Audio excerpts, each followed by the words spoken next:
안녕하세요, 여러분. 오늘 여러분께 들려드릴 이야기는 정말 충격적이면서도 한편으론 속이 시원한 이야기입니다. 평생을 딸 하나만 바라보며 살아온 한 아버지가 딸의 결혼식 날 받은 배신과 그 후의 반전에 관한 이야기인데요. 끝까지 들어보시면 여러분도 많은 생각이 드실 거예요. 이 이야기의 주인공은 올해 63세인 김정호 씨입니다. 정호 씨는 30년 전 아내를 잃고 홀로 딸 하나를 키워온 아버지예요. 작은 제조업체를 운영하면서 평생을 딸 수진이만을 위해 살아왔습니다. 수진이가 원하는 건 뭐든지 해주려고 했고, 좋은 대학 보내고 싶어서 밤낮으로 일했어요. 수진이는 정호 씨의 전부였습니다. 아내가 세상을 떠날 때 수진이만은 잘 키워달라고 했던 유언을 평생의 사명으로 여겨왔어요. 그래서 수진이가 서울의 좋은 대학에 진학할 때도 해외 어학 연수를 가겠다고 할 때도 아무리 힘들어도 뒷바라지를 해줬습니다.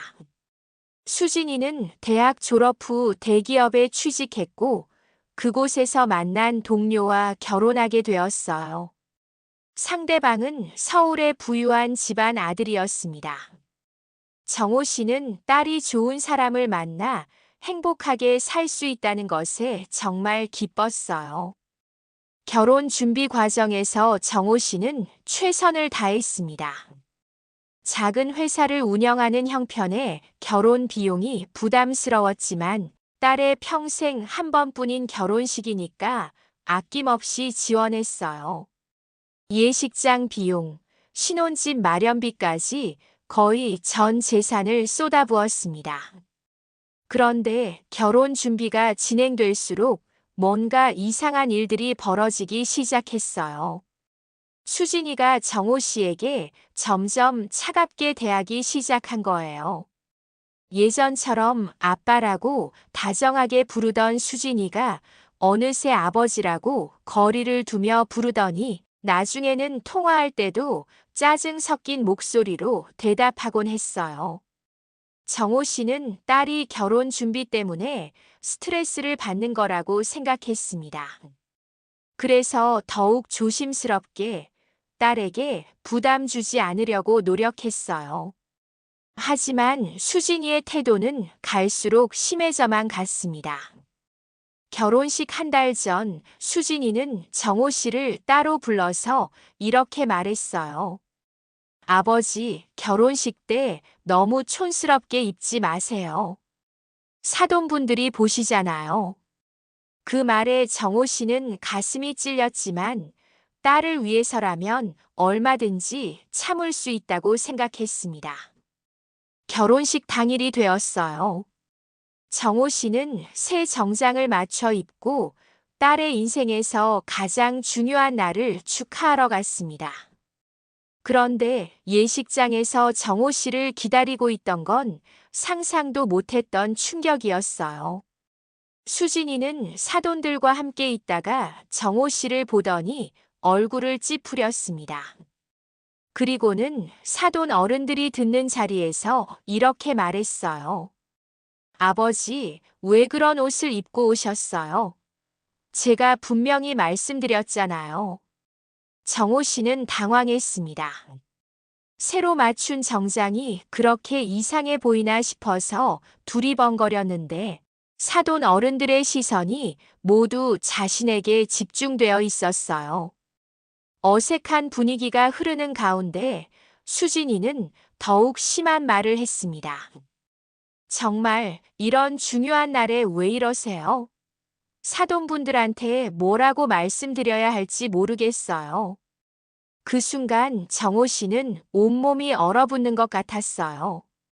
평생을 위해 모든 걸 바쳐온 딸이 그것도 가장 많은 사람들이 보는 자리에서 자신을 이렇게 모욕하다니 믿을 수가 없었습니다.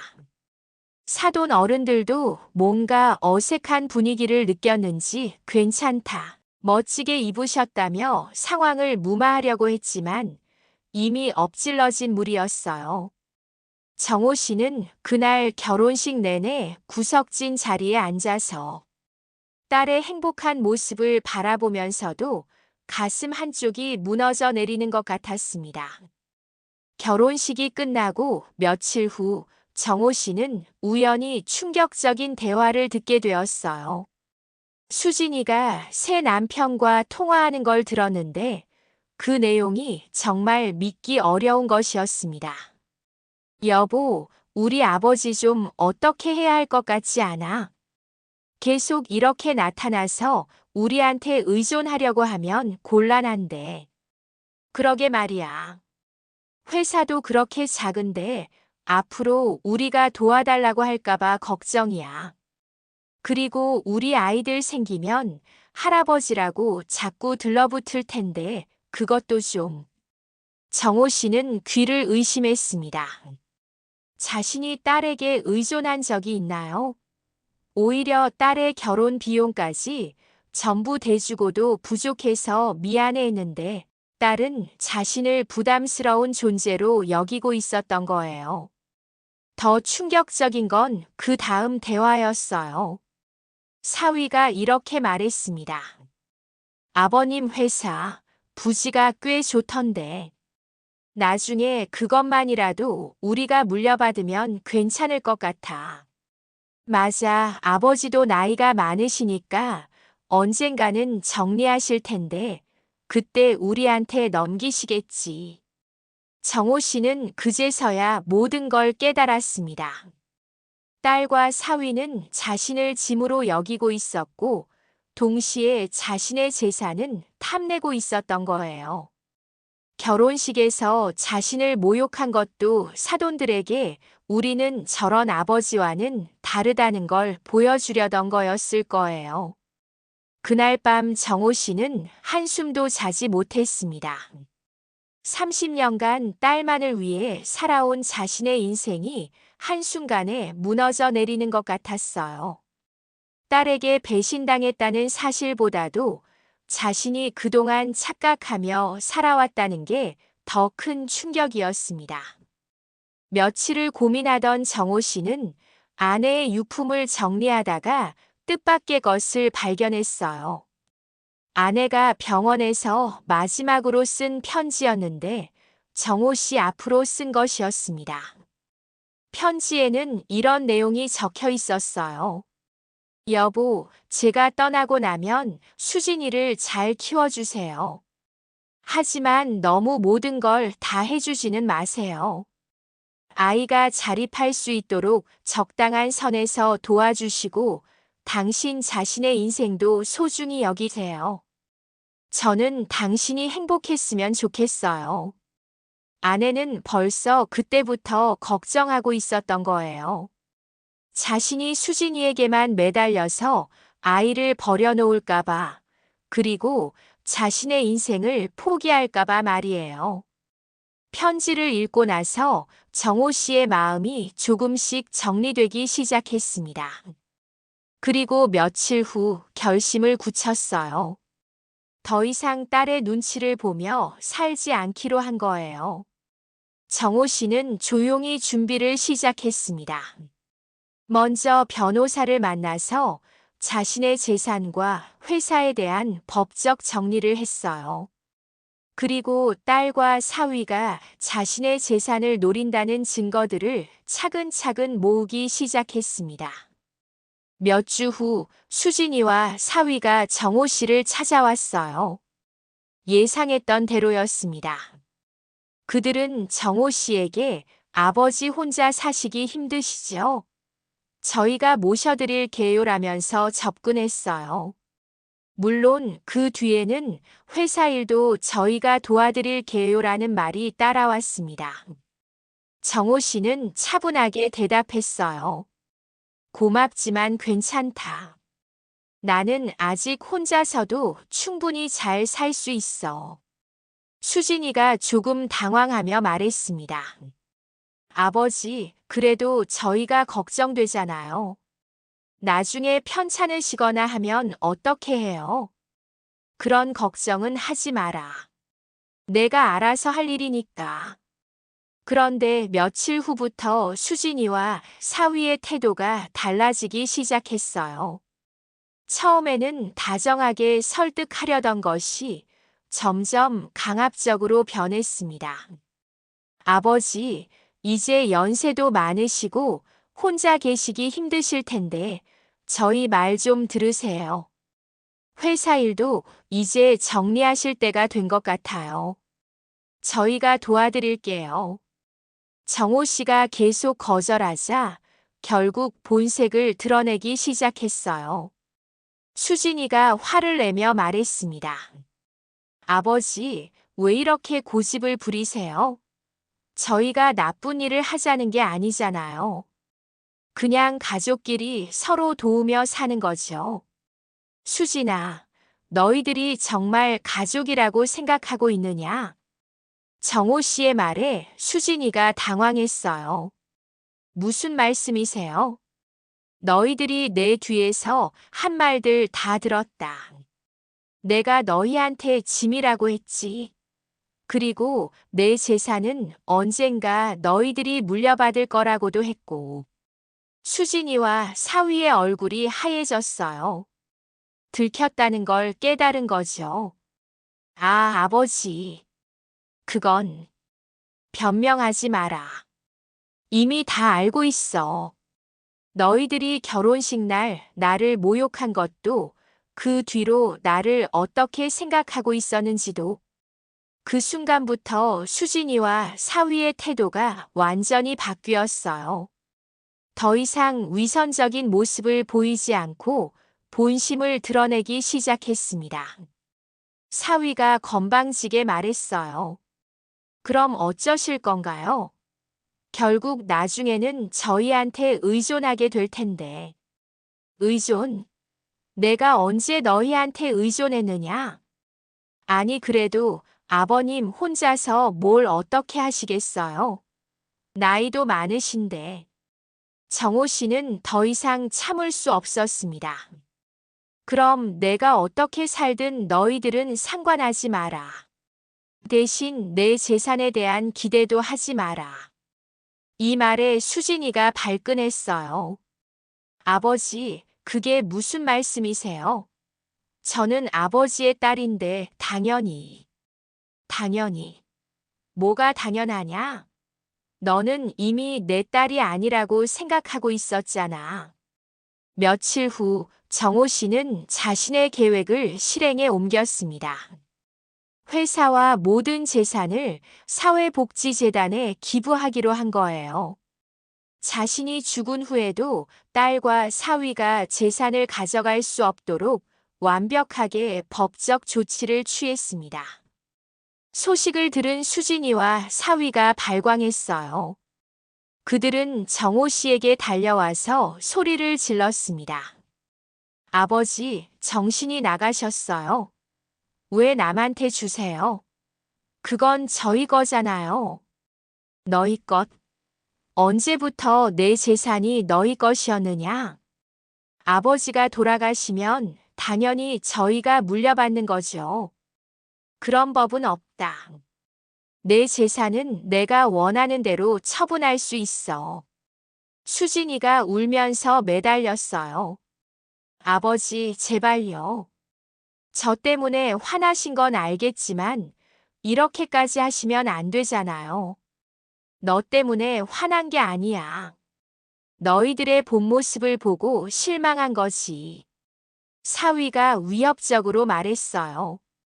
아버님, 이건 정말 잘못된 결정이에요. 다시 생각해 보세요. 위협하는 거냐? 그럼 더욱 내 결정이 옳다는 걸 확신하게 되는구나. 결국 수진이와 사위는 법적 대응에 나섰어요. 정호 씨가 치매에 걸려서 정상적인 판단을 할 수 없다며 재산 처분을 무효화하려고 한 거예요. 하지만 정호 씨는 이미 이런 상황까지 예상하고 준비해 놨습니다. 의사들로부터 정신적, 신체적으로 완전히 건강하다는 진단서를 받아놨고 변호사와 함께 모든 법적 절차를 완벽하게 진행했어요. 법원에서는 정호 씨의 재산 기부가 완전히 합법적이고 정당하다고 판결했습니다. 수진이와 사위가 제기한 모든 소송이 기각된 거예요. 더 놀라운 건 그 과정에서 드러난 사실들이었어요. 정호 씨가 모아둔 증거들 마이너스 수진이와 사위가 재산을 노리며 한 대화들, 결혼식에서의 모욕적인 행동들, 그리고 정호 씨를 짐으로 여기며 한 말들이 모두 공개된 거예요. 지역 언론에서 이 이야기를 다루면서 여론이 완전히 정호 씨 편으로 돌아섰습니다. 평생을 딸을 위해 헌신한 아버지가 딸에게 배신당했다는 사실이 알려지면서 많은 사람들이 정호 씨를 응원하기 시작했어요. 반대로 수진이와 사위에 대한 비난이 쏟아졌습니다. 수진이가 다니던 회사에서도 그런 사람과는 함께 일할 수 없다며 압박을 받게 되었고, 사위의 가족들도 우리 집안에 먹칠을 했다며 등을 돌렸어요. 수진이가 다시 정호 씨를 찾아왔을 때는 이미 모든 게 늦어버린 상황이었어요. 그녀는 무릎을 꿇고 빌었습니다. 아버지, 제가 잘못했어요. 정말 잘못했어요. 제발 용서해 주세요. 하지만 정호 씨의 마음은 이미 돌이킬 수 없을 만큼 상처받은 상태였어요. 수진아, 용서하지 못할 것도 없다. 하지만 이제 우리는 남남이야. 아버지, 그런 말씀 하지 마세요. 저는 아버지의 딸이잖아요. 딸, 너는 결혼식 날 모든 사람 앞에서 나를 부끄러워했잖아. 그리고 나를 짐이라고 생각했고, 그때는 제가 정신이 없어서. 정말 죄송해요. 정신이 없어서? 아니야, 그게 너의 진짜 마음이었던 거지. 수진이는 계속 빌었지만 정호 씨는 마음을 바꾸지 않았습니다. 이미 모든 결정을 내린 후였어요. 몇 달 후 정호 씨는 자신이 기부한 돈으로 설립된 복지재단의 이사장이 되었습니다. 그리고 진짜 가족처럼 자신을 따르는 재단 직원들과 함께 의미 있는 일들을 하며 새로운 인생을 시작했어요. 복지재단에서는 어려운 형편의 학생들에게 장학금을 주고 혼자 사는 노인분들을 돌보고 소외된 이웃들을 도왔습니다. 정호 씨는 이런 일을 하면서 진짜 보람과 행복을 느꼈어요. 어느 날 재단에서 도움을 받은 한 대학생이 정호 씨에게 편지를 보냈습니다. 할아버지 덕분에 공부를 계속할 수 있게 되었어요. 나중에 꼭 할아버지 같은 사람이 되어서 다른 사람들을 도울게요. 그 편지를 읽으며 정호 씨는 깨달았어요. 진짜 가족은 혈연이 아니라 마음으로 이어지는 거라는 걸 말이에요. 한편 수진이와 사위는 사회적 비난과 경제적 어려움으로 점점 무너져 갔습니다. 수진이는 회사에서 결국 쫓겨났고, 사위도 집안의 압박으로 이혼 위기까지 갔어요. 그들이 꿈꾸던 화려한 삶은 완전히 물거품이 되어버린 거죠. 정호 씨는 가끔 수진이 소식을 들을 때마다 마음이 아팠지만 후회하지는 않았어요. 자신의 선택이 옳았다고 생각했거든요. 그리고 1년 후 정호 씨는 재단 사업을 통해 만난 같은 연배의 여성과 새로운 인연을 맺게 되었습니다. 그분은 역시 자식들에게 상처받은 경험이 있었는데 서로의 마음을 이해하며 따뜻한 동반자가 되었어요. 정호 씨는 이제 진짜 행복한 노년을 보내고 있습니다. 복지재단 일로 바쁘지만 보람차고 새로운 동반자와 함께하는 시간도 즐겁고 무엇보다 누구의 눈치도 보지 않고 당당하게 살아가고 있어요. 어느 날 기자가 정호 씨에게 인터뷰를 요청했어요. 딸에게 재산을 물려주지 않은 것을 후회하지 않으시나요? 정호 씨는 이렇게 대답했습니다. 후회하지 않아요. 진짜 사랑은 받을 자격이 있는 사람에게 주는 거예요. 그리고 제가 번 재산으로 정말 도움이 필요한 사람들을 도울 수 있어서 더 기뻐요. 딸과의 관계는 어떻게 될까요? 글쎄요. 그건 딸이 결정할 문제겠죠. 진심으로 뉘우치고 변화한다면 모르겠지만 지금까지는 그런 모습을 보지 못했어요. 그리고 정호 씨는 마지막으로 이런 말을 덧붙였어요. 저는 이제 자유로워요. 누구에게 미안해하지도 않고 누구의 눈치도 보지 않고 제가 원하는 삶을 살고 있어요. 평생을 남을 위해 살았는데 이제는 저를 위해서도 살고 정말 도움이 필요한 사람들을 위해서도 살고 있어요. 이보다 더 의미 있는 삶이 어디 있겠어요? 현재 정호 씨가 설립한 복지재단은 지역에서 가장 신뢰받는 단체가 되었고, 많은 사람들이 정호 씨를 존경하고 따르고 있습니다. 그는 진정한 어른으로서, 진정한 인생의 선배로서 당당하게 살아가고 있어요. 반면 수진이는 아직도 과거의 잘못을 진심으로 뉘우치지 못하고 있습니다. 가끔 정호 씨를 찾아와서 용서를 구하지만 여전히 재산에 대한 미련을 버리지 못하고 있어요.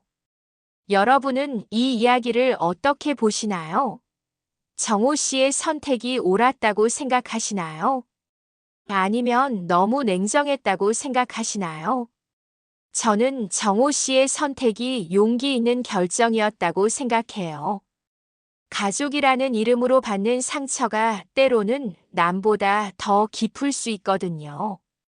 그리고 진정한 사랑과 효도는 강요할 수 있는 게 아니라 마음에서 우러나와야 하는 거니까요. 이 이야기를 통해 우리가 생각해 봐야 할 점들이 있어요.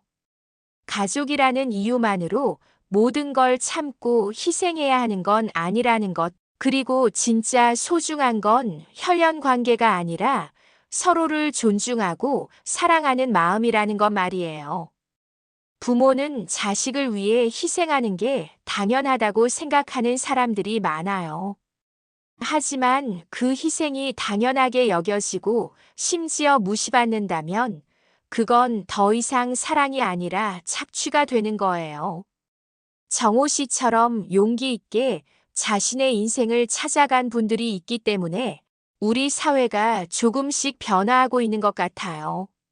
나이가 들었다고 해서 부모라고 해서 무조건 참고 살 필요는 없다는 걸 보여주신 거죠. 물론 가족 간의 갈등이 이렇게 극단적으로 가는 경우는 많지 않을 거예요. 하지만 비슷한 상황에 있는 분들이라면 정호 씨의 이야기에서 용기를 얻으실 수 있을 것 같아요. 특히 우리나라 부모님들은 자식을 위해서라면 뭐든지 희생하는 걸 당연하게 여기는 경우가 많은데 그 희생이 제대로 인정받지 못하고 오히려 당연하게 여겨질 때의 상처는 정말 깊을 거예요. 정호 씨의 경우처럼 극단적인 상황까지 가지 않더라도 때로는 거리를 두고 자신의 인생을 되찾는 것도 필요한 것 같아요. 그래야 서로가 서로를 더 소중히 여길 수 있게 되니까요. 마지막으로 정호 씨가 한 말 중에서 가장 인상 깊었던 건 이거예요. 진짜 가족은 혈연이 아니라 마음으로 이어지는 것이라는 말이었어요. 정말 맞는 말 같아요. 피가 섞였다고 해서 자동으로 가족이 되는 건 아니고 서로를 아끼고 존중할 때 진짜 가족이 되는 거겠죠. 지금 이 순간에도 정호 씨는 복지재단에서 열심히 일하며 많은 사람들에게 도움을 주고 있어요. 그리고 진짜 자신을 이해하고 사랑해주는 사람들과 함께 행복한 시간을 보내고 있고요. 혹시 수진이가 언젠가 진심으로 뉘우치고 변한다면 그때는 또 다른 이야기가 될 수 있을 거예요. 하지만 지금까지는 그런 모습을 보이지 않고 있다고 하니 안타깝긴 하지만 정호 씨의 선택을 이해할 수밖에 없는 것 같아요. 여러분도 혹시 가족 때문에 힘드신 일이 있으시다면 무조건 참기보다는 때로는 용기 있게 자신의 목소리를 내는 것도 필요하다는 걸 기억하셨으면 좋겠어요. 물론 갈등을 해결하는 방법은 정호 씨처럼 극단적일 필요는 없겠지만 자신의 존엄과 행복도 소중하다는 건 잊지 마시길 바라요. 그리고 정호 씨처럼 나이가 들어서도 새로운 시작을 할 수 있다는 것, 자신만을 위한 인생도 얼마든지 의미 있게 살 수 있다는 것도 큰 교훈이 되는 것 같아요. 오늘 이야기는 여기까지입니다. 정호 씨의 용기 있는 선택과 새로운 인생, 어떻게 보셨나요? 댓글로 여러분의 생각을 들려주세요. 그리고 이런 따뜻하면서도 생각해 볼 거리가 많은 이야기들이 더 많은 분들께 전해질 수 있도록 구독과 좋아요, 알림 설정도 부탁드려요. 다음에도 또 다른 감동적인 이야기로 찾아뵙겠습니다. 오늘 하루도 여러분 모두 행복하고 건강하게 보내시길 바라며 항상 여러분을 응원하고 있다는 것 잊지 마세요. 감사합니다.